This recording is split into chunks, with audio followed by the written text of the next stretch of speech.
Ang magkaroon ng isang pares ng mahiwagang sapatos na kayang gawin ng anumang gusto mo ay pangarap ng maraming tao.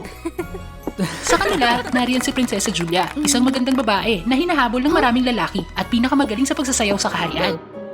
Ngunit si Julia ay mayabang at matigas ang ulo at gusto ang kanyang kalayaan dahil siya ay nag-iisang anak ng hari. Palagi siyang handang manggulo, unahin ng ibang mananayaw at pasayawin sila hanggang sa masihan siya dito bago sila manirahan ng maayos sa palasyo.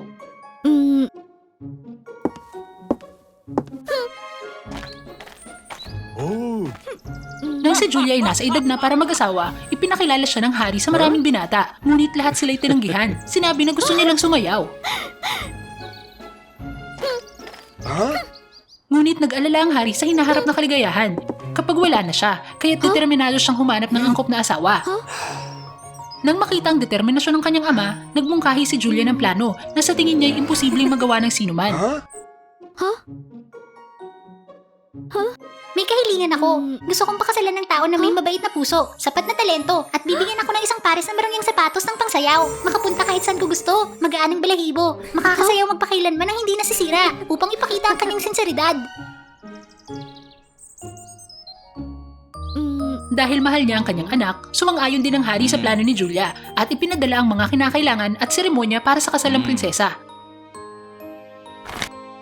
Ngunit, bagamat maraming taong nagdala ng mga sapatos na gawa sa kristal at seda, hindi yun naaayon sa mga itinakda niya. Tila walang makakatupad sa kahilingang ito hanggang isang manlalakbay na binata ang lumapit sa kanya at hiniling na pakasalan siya. Ako si Hawk, binatang nakatira sa malayong kapatagan. Ang mga bahagharing sapatos na ito ay personal kong hinabi mula sa balahibo ng mga bihirang mistikong ibon. Pwede kang maglakad o lumipad kahit sa isang iglap. At hindi masisira kahit gaano ka pa sumayaw. Hindi naniwala si Julia na mayroong ganung sapatos. Ngunit bilang patakaran, kailangan niyang subukan ng mga ito. Tulad na sinabi ni Hawk, magagawa ng mga sapatos na ito ang lahat ng pinangarap ni Julia. Habang hindi pa rin makapaniwala si Julia, masayang binati ng hari ang kanyang bagong manugang at gustong makita ang kanyang muka. Pero ang lahat ay natigilan sa kanyang pangit na muka. Ngunit ang sinabi ng hari ay hindi pwedeng mabawi dahil lang sa itsura ng iba. Kaya binigyan pa rin niya si Julia at Hawk nang napagkasundo ang kasal.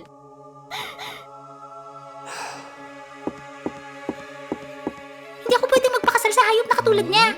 Hindi siya nararapat sa ganda ko sa kahariang ito. Pero Julia, siya lang ang may talento para gawin ng bahagharing sapatos. At natupad lahat ng sinabi mo.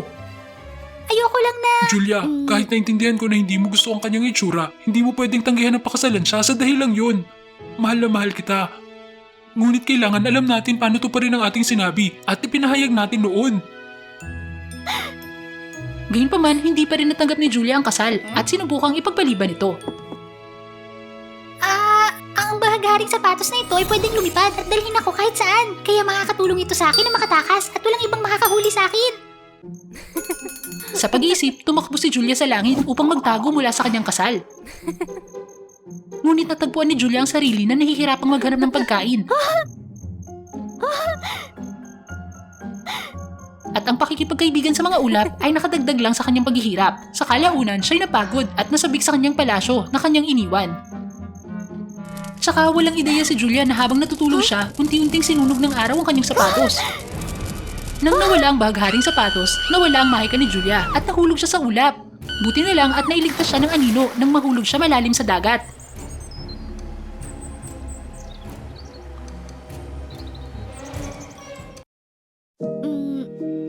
Pagising niya, kinilabutan siya dahil hindi niya alam kung nasan siya.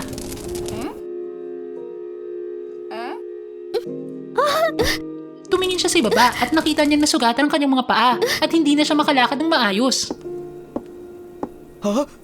Julia, wag masyadong gumalaw dahil lang yung mga binti ay... Huwag kang lalapit! Dahil sa sapatos mo, kaya ako naisip to. Pero bakit? Nandito ba ako sa bahay mo? Ilang araw bago dumating ang balitang tumakas ka, dala ang bahagharing sapatos, ang hari ay labis na nag-alala at nagkasakit. Kaya't nangako ako sa hari na hahanapin kita araw-araw sa langit. Dahil naintindihan ko na ang material ng sapatos ay hindi makakatiis sa sikat ng araw ng matagal. Nang makakita ako ng liwanag na bumagsak mula sa langit, naisip kong ikaw yun at pumunta para iligtas ka. Naunawaan ni Julia na iniligtas ni Hawk ang kanyang buhay. Ngunit dahil siya mapagmataas, itinanggi pa rin niya ito.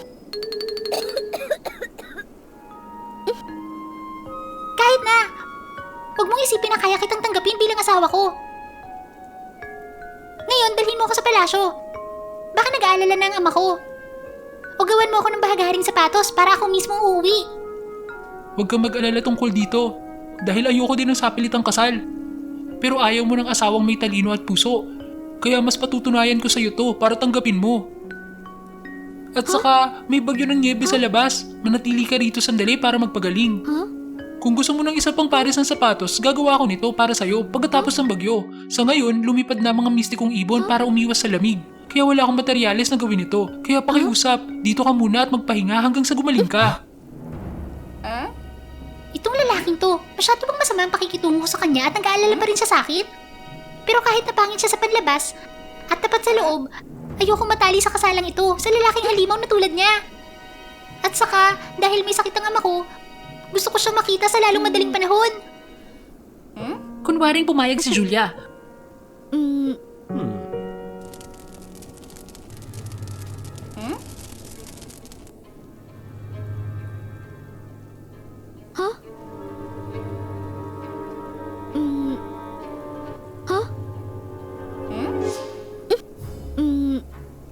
Ngunit sa kalagitnaan ng gabi ay muli siyang tumakas. Ngunit tulad ng sinabi ni Hawk, ito'y malakas na bagyo ng niebe at hindi madaling makabalik si Julia sa palasyo.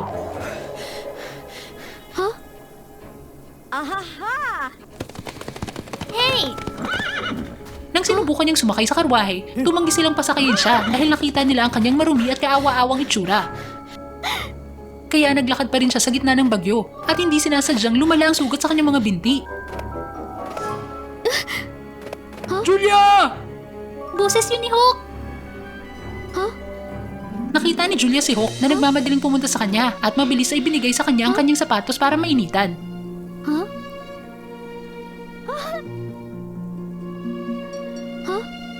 Naantig si Julia sa kabaitan ni Hawk kaya medyo kinilig siya.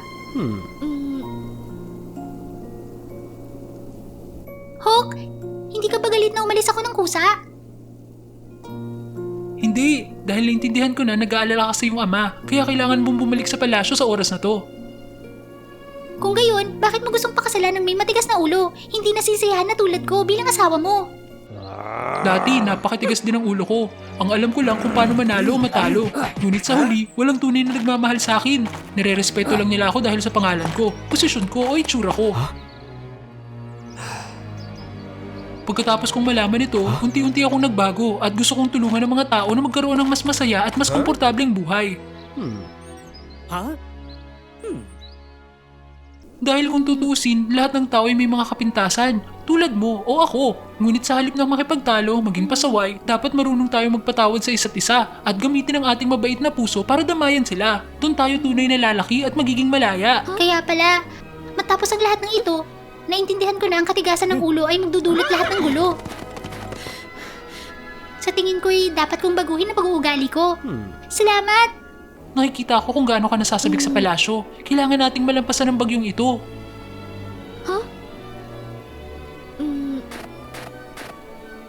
Sa oras na makarating sila sa palasyo, ang mga mananayaw na kinukutya niya ay sinimantala ang pagkakataon na siya'y nasugatan at hinamon siya ng isang sayaw. Kapag nanalo siya, papayagan nila siyang makita ang hari.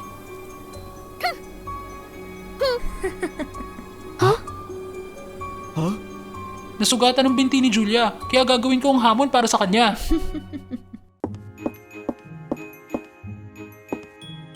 Pagkatapos, hindi pinansin ni Hawk ang tawanan sa paligid at sumayaw sa musika. Ngunit mabilis na sumali si Julia sa kanyang sayaw.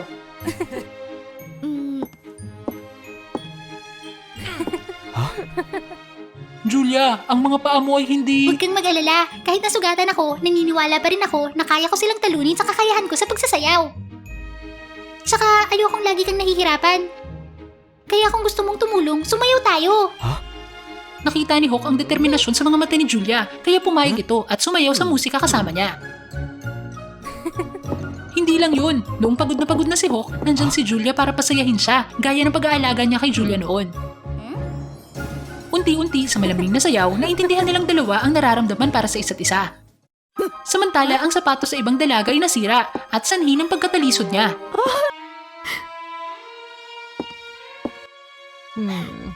Nang makita yon, biglang naalala ni Julia ang mahalagang bagay na ibinahagi sa kanya ni Hawk at kung paano magbigay ng inspirasyon sa mga tao sa kanyang puso. Kaya hinubad ni Julia ang kanyang sapatos at iniabot sa dalaga. Bakit?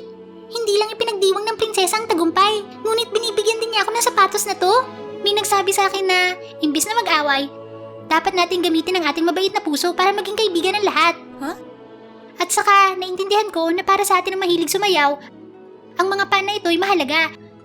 Kaya gusto kitang hamunin muli kapag pareho na kayong handa para mas maigi.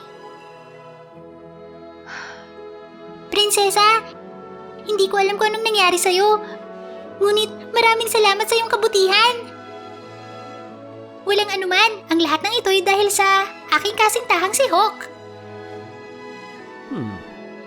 Biglang bumagsak ang liwanag sa bukang liwayway kay Julia at naging pares ng bahagharing sapatos para sa kanya. Ang himalang ito ay nangyari sa mismong sandali nang matutong magbigay si Julia. Isang bagay na nararapat sa kanya at ang mga sapatos na ito ay minargahan ng paglaki ng prinsesa bilang isang mas mabuting tao.